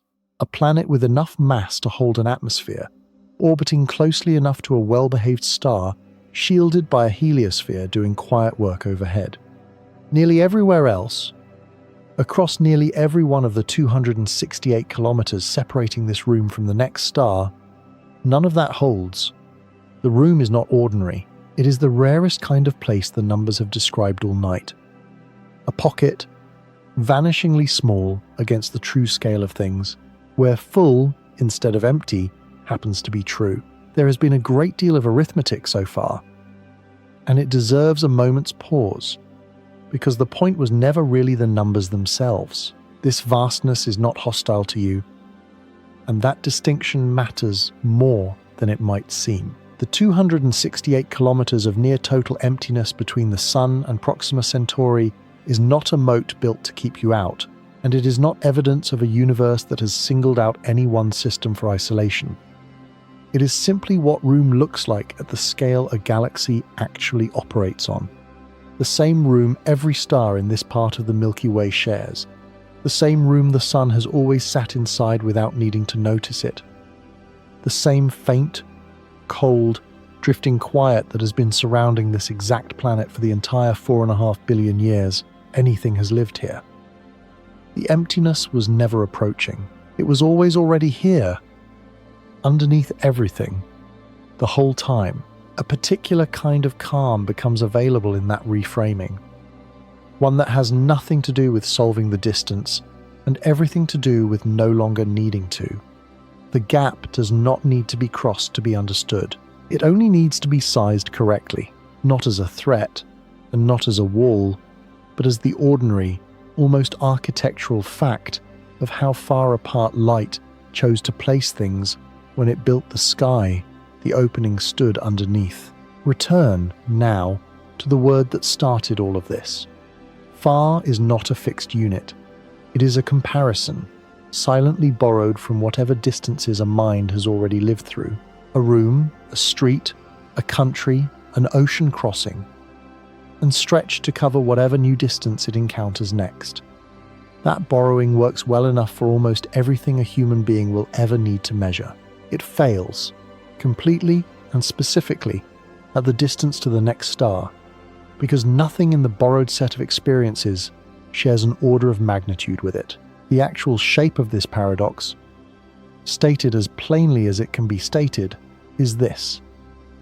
The night sky looks close because closeness was never what it was showing. The solar system feels vast because 30 strides felt vast to legs that had never walked further than 30 strides in this particular game. And 4¼ light years sounds almost gentle, almost sayable in one breath, right up until it is converted into strides, and kilometers, and centuries, and the gentle-sounding phrase turns out to have been hiding 9,000 solar systems worth of nothing inside 4 ordinary-sounding syllables. Once that failure is actually seen, it cannot be unseen. It changes what the words in the question meant in the first place. How far is the nearest star was never really asking for a number. It was asking whether the number could be made small enough to feel familiar.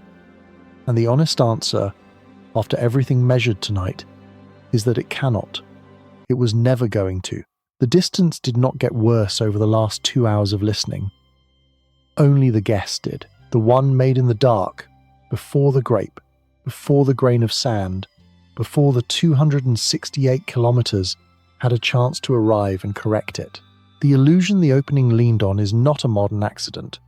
For most of human history, it was formal, official doctrine backed by the best available reasoning of the time.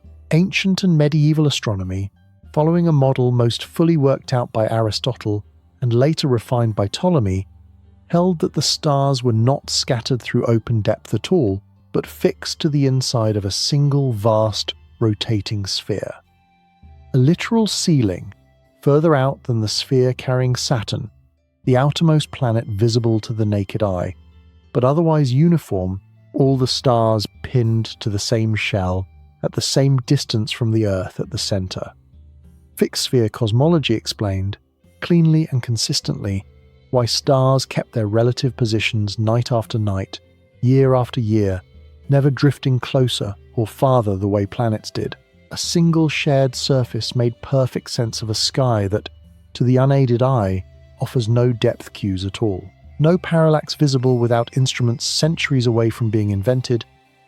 No way to tell a near light from a far one, except by trusting the assumption that they were all, simply, the same distance out. That model held, more or less intact, for close to 2,000 years, until the Copernican shift of the 16th century and the parallax search it triggered finally broke it open. Not all at once, but gradually, as failed attempt after failed attempt to detect stellar parallax first suggested, and eventually forced astronomers to accept that the stars had to be sitting at wildly different, almost unfathomably large distances from each other and from Earth, not politely arranged on a single shared shell at all. Bessel's 1838 measurement did not just locate 61 Cygni. It was the moment the ceiling was formally demolished, replaced by the vast, uneven, mostly empty depth this entire video has been trying to make walkable one stride at a time. The old model deserves remembering not because it was foolish, but because it was reasonable, built by careful observers doing the best they could with the tools available, and it was still off by a margin no amount of care could have closed without a fundamentally new kind of instrument. The crowded ceiling overhead was never a failure of ancient imagination. It was the correct read of incomplete evidence. The exact same trap the eye still sets. Tonight, for anyone who has not yet done the arithmetic, science fiction almost never dwells on the number 6,000 years. And the reason is not laziness, it is narrative necessity. And naming it plainly clarifies exactly how large the real gap is by showing what has to be invented to paper over it. Nearly every popular story involving travel to another star system reaches, almost immediately, for some device that quietly cancels the distance altogether.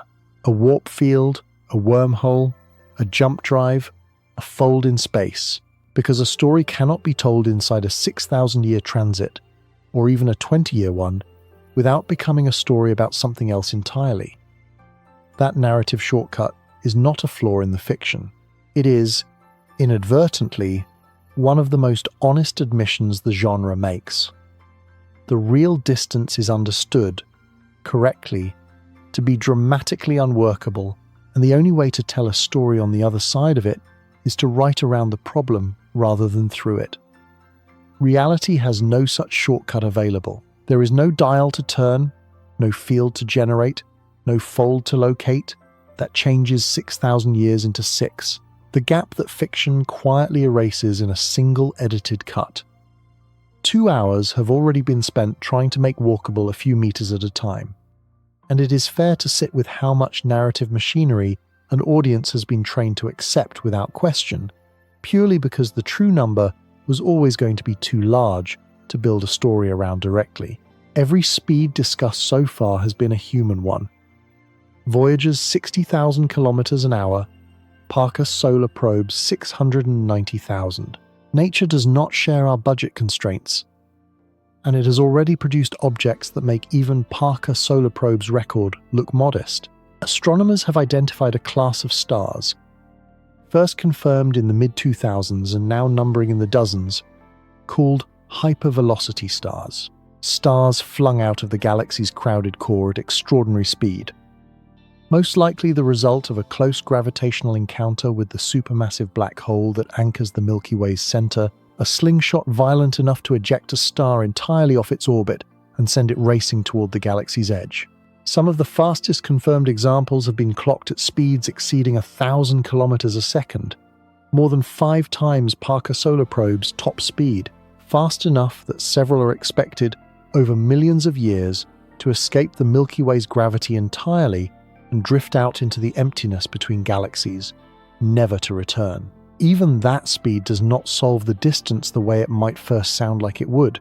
Run a hypervelocity star's pace against the crossing to Proxima Centauri, and the trip still takes somewhere in the neighborhood of 1,300 years. Shorter than the 6,000 years calculated for our fastest machine by a wide margin, but still longer than the entire history of most of the world's living political institutions. Nature's engineering budget is effectively unlimited, backed by the gravity of a black hole millions of times the sun's mass, and even its most extreme output still leaves the gap measured in centuries, not years. There is a smaller, gentler version of the same lesson closer to home. Barnard's star, a faint red dwarf just under 6 light-years away, holds the record for the fastest apparent motion of any star in Earth's sky. Discovered by the astronomer E. Barnard in 1916, and still creeping measurably against the background stars from one year to the next, at a true speed of roughly 140 kilometers a second, respectable by stellar standards, and still nowhere near enough to make its own 6 light-year gap feel any shorter to anything trying to cross it. Pull every thread from tonight together for a moment, because they all converge on the same single fact, seen from enough different angles now that it should be unmistakable. The room around you right now, air pressing gently on your skin, gravity holding your body against whatever is supporting it, warmth radiating from a nearby wall. All of that fullness turns out to be the exception at every scale examined so far, not the rule. It is the exception inside the solar system, where nearly everything past Neptune is the near vacuum of the outer boundary and the Oort cloud's scattered debris. It is the exception inside the local bubble, a 1,000 light-year cavity of hot, thin gas, where matter only clumps densely enough to matter at its edges in the star-forming regions riding along its surface.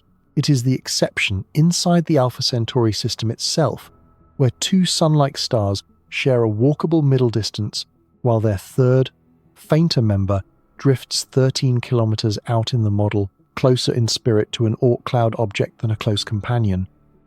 Fullness, at every scale examined tonight, is a rare pocket inside an overwhelmingly larger volume of near nothing. And Earth, right now, holding up whatever is resting against it, happens to be sitting inside one of those pockets. That is not a small thing to notice. Even though nothing about noticing it changes the 268 kilometers, still separating this room from the next star, it reframes what the room actually is. Not the ordinary background a life happens to unfold inside of, but a genuinely uncommon condition. Full, dense, warm, breathable, surrounded on every side. At every scale examined tonight by the far more typical alternative. The arithmetic deserves to be shown plainly. Once, rather than simply trusted, because the number holds up under inspection. 1 light year, the distance light travels in a single year, works out to a little over 9.5 trillion kilometers. And, measured against the Earth-Sun distance used as this model's single stride, 1 light year equals just over 63,000 strides. Multiply that by Proxima Centauri's measured distance of 4.25 light years, and the result lands at roughly 268,000 strides. 268,000 meters, or 268 kilometers, once the model's 1 meter stride is allowed to represent the real 150 million kilometers it stands in for. There is no rounding trick hiding inside that number, and no artistic license taken to make it land somewhere more dramatic. It is what the measured distance actually becomes once the same shrinking ratio applied to Mercury, Venus, Earth, Mars, Jupiter, Saturn, Uranus, and Neptune gets carried out to its logical end. The strangest confirmation that this number is real, rather than a rhetorical trick built for a video, is that a version of it already exists, permanently, out in the physical world for anyone willing to make the trip. A project known as the Sweden Solar System has spent decades installing a true-to-scale model of the solar system across the actual landscape of Sweden, using almost exactly the shrinking logic tonight has used all along. The sun is represented by a large domed building in central Stockholm. The inner planets sit within easy walking distance of it, scaled down the same way the grape and the grain of sand were scaled down here. And Pluto, not even the nearest star, only the outermost object the model's builders chose to include, is marked by a small sphere in a town roughly 300 kilometers from Stockholm, a genuine day's journey by car along ordinary Swedish highways. Nothing about tonight's coin and stride model was invented for effect. It is the same idea other people have already poured concrete and steel into, at real-world scale, because the ratio genuinely does not fit onto a desk, a room, or a single afternoon's walk once it is followed honestly all the way out. Return, for a moment, to the very first image offered tonight, the Big Dipper's bowl, traced without moving your head, a shape crowded and close-looking enough to feel permanent. It is not permanent, and the same proper motion that let astronomers track Gliese 710's slow approach and Barnard's star's record-setting drift applies just as much to the 7 stars forming that familiar bowl and handle. Each of those stars sits at a different true distance from Earth and moves through space at a different true speed and in a different true direction. The flat, two-dimensional shape overhead is, like every constellation, an accident of perspective. 7 unrelated points of light that happen to line up correctly only from this one vantage point at this one moment in cosmic time. Astronomers who track that motion forward find that the Big Dipper's familiar outline is already, slowly, coming apart. Over a span of roughly 100,000 years, a blink by the standards the last 2 hours have been working in, the star's individual drift will bend the bowl and handle into a shape no one alive today would recognize as the same constellation. The night sky described at the start, in other words, is not a fixed picture temporarily on loan. It is a single frame, held still only by the coincidence of a human lifetime being far too short to watch it move. Taken from inside a slow, silent rearrangement that has been running the entire time anyone has been looking up and tracing shapes between the light. One way to describe Proxima Centauri's distance has nothing to do with kilometers, strides, or the interstellar medium at all, and it reframes everything covered so far. Every act of looking at anything beyond the Earth is also, quietly, an act of looking backward in time, because light takes time to arrive, and nothing observed is ever being seen as it exists at the moment of observation. Look at the moon, and the image is just over a second old. Look at the sun, and it is about 8 minutes old. Look at Andromeda, the nearest large galaxy beyond our own, sometimes described in other documentaries as impossibly distant at 2.5 million light-years, and the image arriving in the eye is 2.5 million years old. A portrait of a galaxy as it existed before anything resembling a modern human had walked the Earth. Against that backdrop, Proxima Centauri holds an odd distinction. At 4 years and change, it is the single most recent image of anything beyond the solar system that a human being can ever hope to see. Every other star, every nebula, every galaxy in the sky is older news than that. Proxima is, in the strictest sense, the freshest report the universe has to offer from beyond our own front door, and it is still 4 years stale by the time it arrives. Voyager 1's crossing of the heliopause in 2012 produced one more finding that belongs here, because it briefly upended an assumption scientists had carried into the crossing. Before Voyager actually left the sun's bubble, the working expectation was that the direction of the magnetic field out in true interstellar space would likely differ noticeably from the direction of the sun's own magnetic field, given how differently the two regions form and behave. When Voyager's instruments finally measured the field on the far side of the heliopause, the direction turned out to be closely aligned with the sun's own field after all. A small technical surprise that sent mission scientists back to their models, and a reminder worth sitting with on a night otherwise devoted to distance.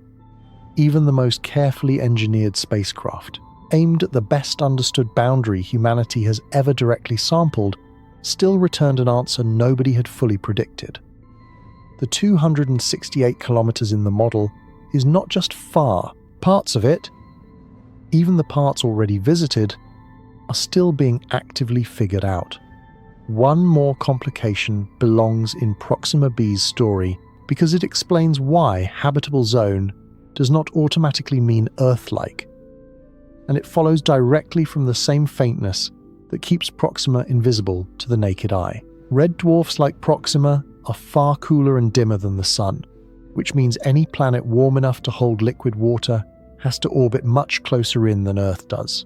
Proxima b completes a full orbit in roughly 11 days.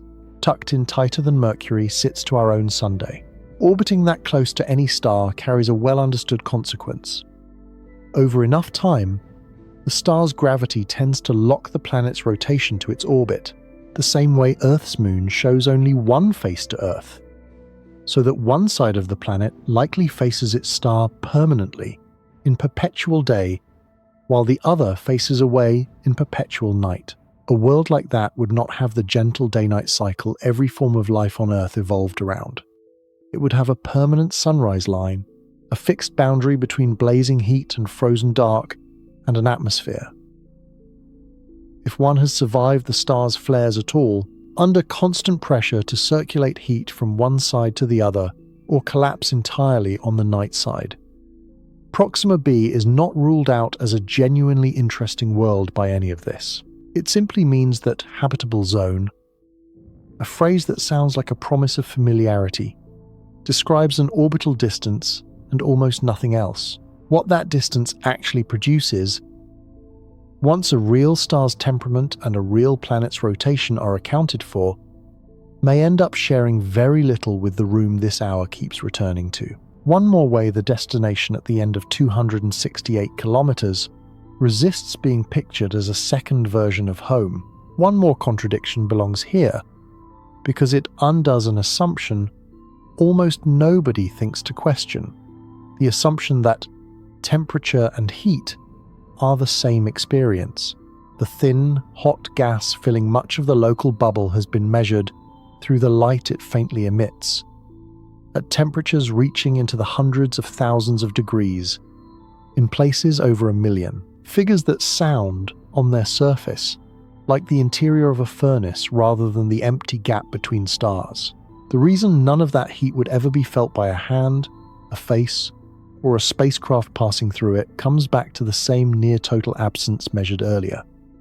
Temperature, in physics, describes how fast individual particles are moving, and the gas in question is moving extremely fast indeed. But heat, the thing a body actually feels, depends on how many of those fast particles are around to collide with skin and transfer that motion as warmth. And out there, with less than 1 atom in every cubic centimeter, there are simply not enough collisions happening per second for any of that blistering per particle speed to add up to a sensation. 1 million degrees, with almost nothing to carry it, delivers nothing at all. It is a strange texture to leave this particular topic with. Not cold in the ordinary sense, not hot in the ordinary sense, technically scorching by one legitimate scientific measure, and utterly inert by the only measure a body has ever actually used to judge such things. The 268 kilometers does not just resist being pictured as a distance, it resists being pictured as a temperature, a sound, a wind, or almost anything else borrowed from a life spent entirely inside one of the rare, dense, fully scaled rooms returned to again and again tonight. One more piece of physics belongs with the radio search discussed earlier, because it explains why just send a stronger signal is not the simple fix it sounds like. Radio waves, like light, spread outward from their source in an expanding sphere, and the strength of that signal falls off with the square of the distance travelled. Meaning a signal that is comfortably strong at twice the distance is not half as strong, but a full 4 times weaker, and at 10 times the distance, 100 times weaker. Cover a gap as large as 268 kilometers in this model's terms, and a signal that started out perfectly clear has been diluted across a spreading sphere so vast that only a minuscule fraction of its original strength survives to reach any single point on the far side, Earth included. That fall-off is the actual reason Breakthrough Listen and similar efforts rely on enormous radio dishes and highly sensitive receivers rather than simply listening harder. The challenge was never a lack of attentiveness. It is a signal that has been spread thin across a volume of space too large for almost any amount of raw broadcasting power to fully overcome. This is the same inverse square shrinking that makes distant stars look faint regardless of how bright they burn up close. The same principle that let Huygens trust brightness comparisons as one early, if imperfect, clue toward distance before parallax gave astronomers something more reliable. Whether the signal crossing 268 kilometers is a beam of starlight, a burst of radio waves, or a laser aimed by a spacecraft still decades from being built, the same law governs how much of it survives the trip. Less, always, than intuition expects, and less by a margin that grows precisely as fast as the distance itself does. The million-degree gas described earlier is real, but it is not the number that would actually decide how cold a traveller crossing that gap would become, and the correction matters before moving on. An object sitting in that near vacuum for long enough does not settle toward the blistering kinetic temperature of the sparse, fast-moving particles around it, because, as already established, there are too few of those particles to transfer any meaningful heat by collision. Its actual equilibrium temperature would depend on real, specific things. How much starlight and interstellar radiation it happens to absorb, its position, its own material properties. But underneath all of that sits a flaw it can never fully escape.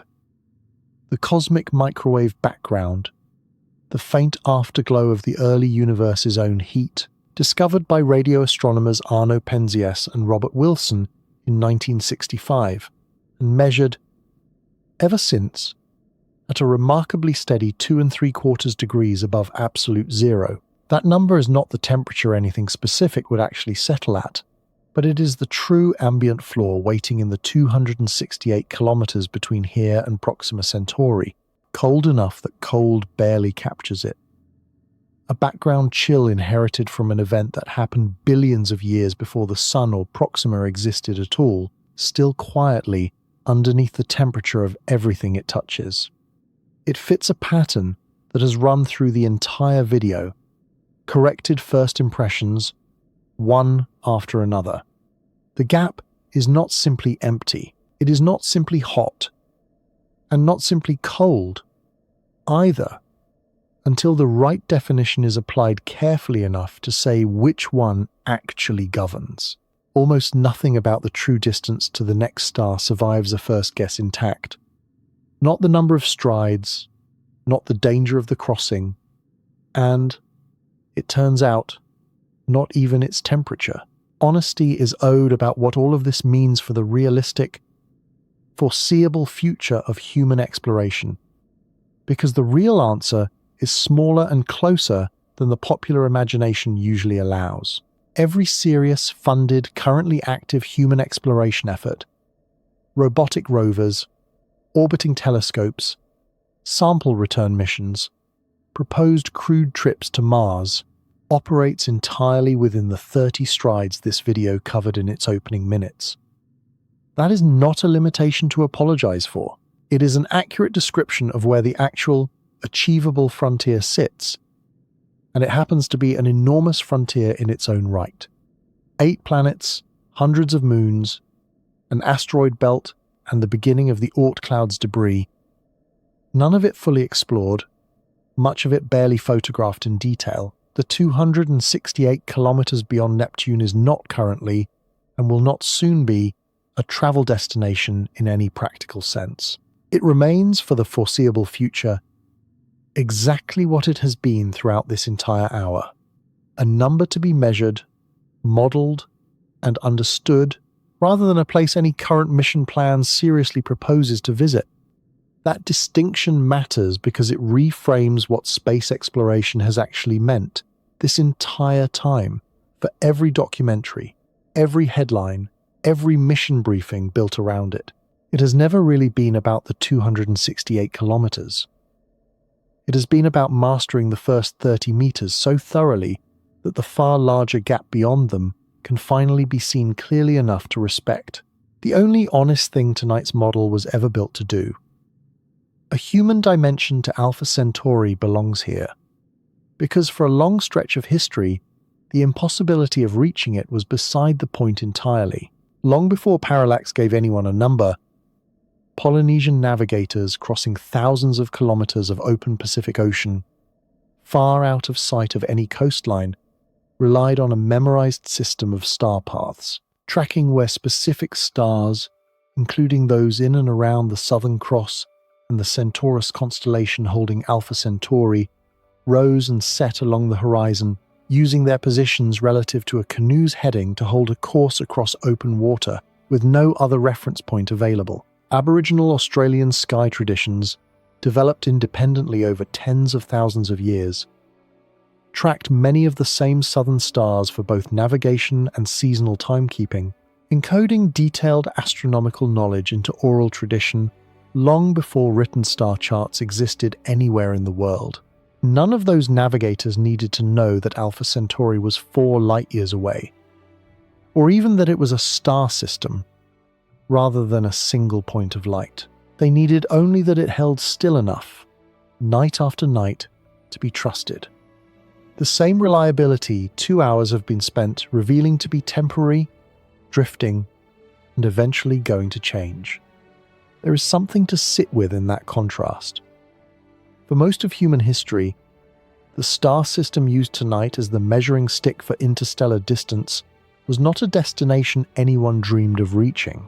It was a tool, close enough in the sky to be genuinely useful for the very human task of getting from one shore to another, without ever needing to be understood as a place. The same points of light that 2 hours have been spent proving are catastrophically out of reach once measured honestly were. for thousands of years and for thousands of navigators, in the only sense that mattered to them. To bring a canoe safely home, one more set of numbers rounds out the family waiting at the far end of the walk, and they deserve to be stated plainly, without embellishment, because they explain the difference in temperament already described between the three stars. Alpha Centauri A, the brightest of the three, carries slightly more mass than the Sunday, roughly 1.1 times as much, and is close enough in size, temperature, and colour to qualify as a genuine solar twin, the nearest true match to our own star in the entire sky. Alpha Centauri B is somewhat smaller and cooler, at around 9/10 of the Sun's mass. Orange rather than yellow-white. Still a respectable, stable, long-lived star by any measure. Proxima, by contrast, holds only about 1/8 of the Sun's mass, small enough that its core burns far more gently, its light far dimmer, and its temperament, as already described, far more prone to violent flares than either of its larger, calmer companions. 3 stars, 1 gravitationally bound family, and a range of mass wide enough that the smallest member is barely 1/10 the size of the largest. A reminder that even the phrase, "the next star," glosses over a household with about as much internal variety as any 3 siblings picked at random. One small correction belongs here because it is common enough to be worth naming directly. A light year is not a unit of time, despite the word sitting inside it. The confusion is understandable. Year is right there, doing exactly the kind of misleading work far has been doing all video. A light year is a distance. Specifically, the distance light travels in the span of 1 year, the same way a mile once described roughly 1,000 paces of a Roman soldier's stride, before settling into a fixed measure of length rather than a measure of walking time. Saying Proxima Centauri is 4 light years away is a statement about space, not duration, even though a duration is baked directly into how the unit was defined in the first place. Distance and time, out here, were never fully separable to begin with. Tonight's entire model has been proof of that. A distance measured in kilometers on a coin-sized solar system, a distance measured in years for the light crossing it, and a distance measured in millennia for anything built to follow. 3 units, 3 different feelings, 1 single unchanged number underneath every one of them. 1 number deserves to be said once without any comparison attached to it, plainly the way it would appear in a research paper rather than a documentary. 4.2465 light-years.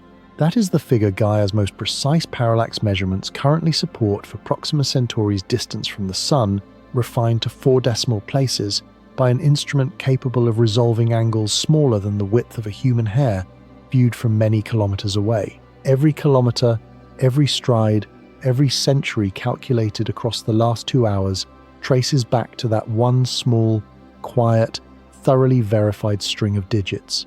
Not a round number chosen for a documentary's convenience, but the actual output of one of the most carefully checked measurements in modern astronomy, sitting at the base of everything else tonight, has tried to make felt rather than merely known. Go back, one last time, to the grape sitting in an open palm and the grain of sand set down 1 stride away from it. At the very beginning, that model was offered as a way to make an unfriendly number feel small enough to hold. It has done the opposite, and it was always going to. The coin-sized sun, the pinhead Earth, the 30 strides to Neptune.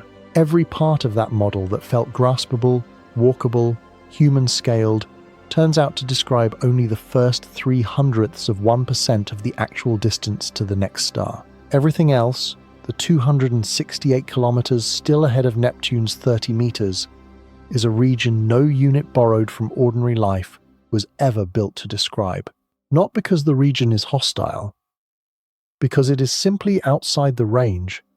Human intuition evolved to judge The way scope insensitivity keeps 1,000 and 1,000,000 feeling the same size right up until someone forces the comparison and refuses to let it collapse back down.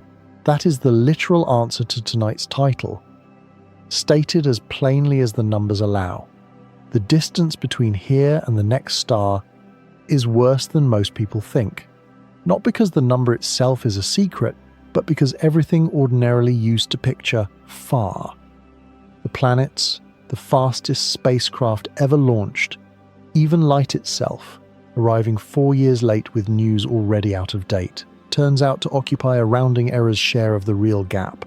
Voyager 1, the most ambitious journey this species has ever attempted, sits at 160 meters into a 268-kilometer walk, decades after launch, still the record holder, still barely started.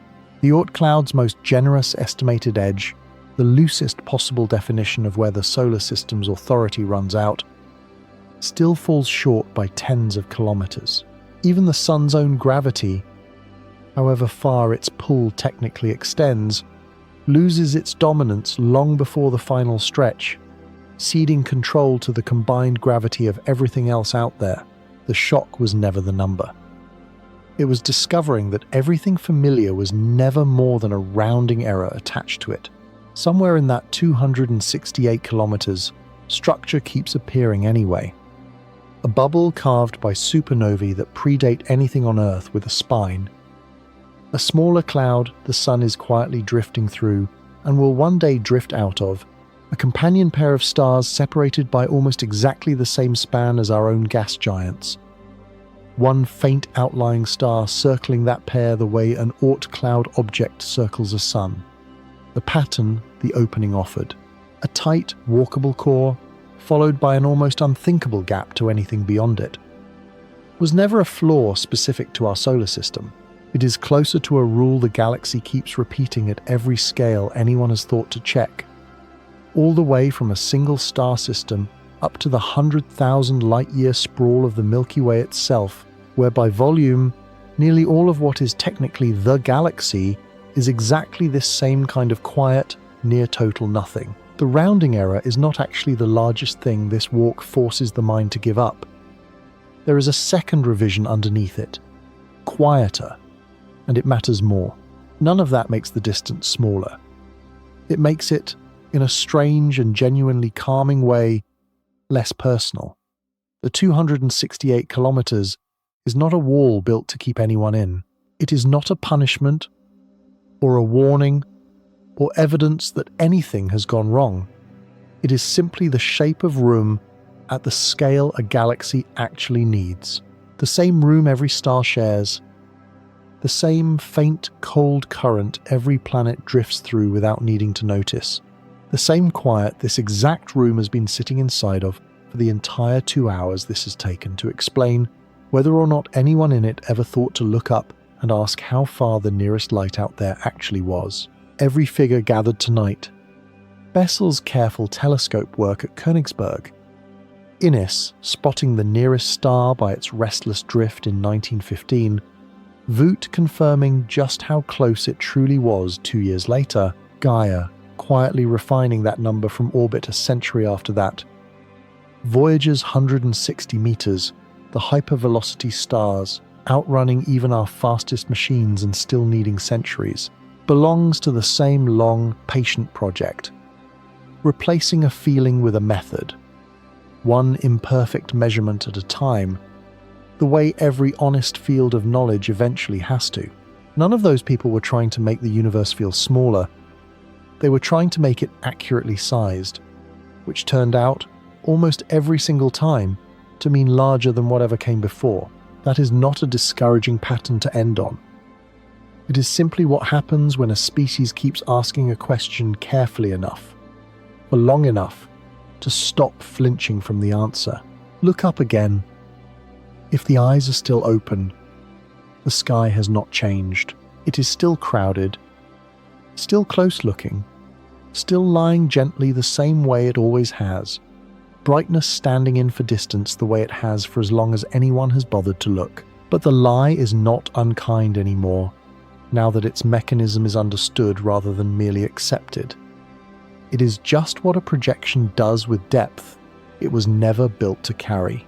Somewhere behind that crowded dome, one particular faint point, too dim to find without help, sits 268 kilometers out in a model that fits in one hand, closer than every other star in the sky, and still, honestly, worse than almost anyone guesses on the first try. Let the eyes close if they are ready to. The grape stays in the palm. The grain of sand stays where it was set down. Neither one needs to finish the walk tonight. Nothing crossed tonight was ever required to be crossed by a body. It only needed to be understood clearly enough. Once, by a mind willing to trade a comfortable guess for an honest number. And that part, unlike the 268 kilometers themselves, is already finished. The room is still here, still full, still exactly the rare, dense, comfortable exception this whole video turned out to be about. The universe will still be here when you wake up. So will we. Good night.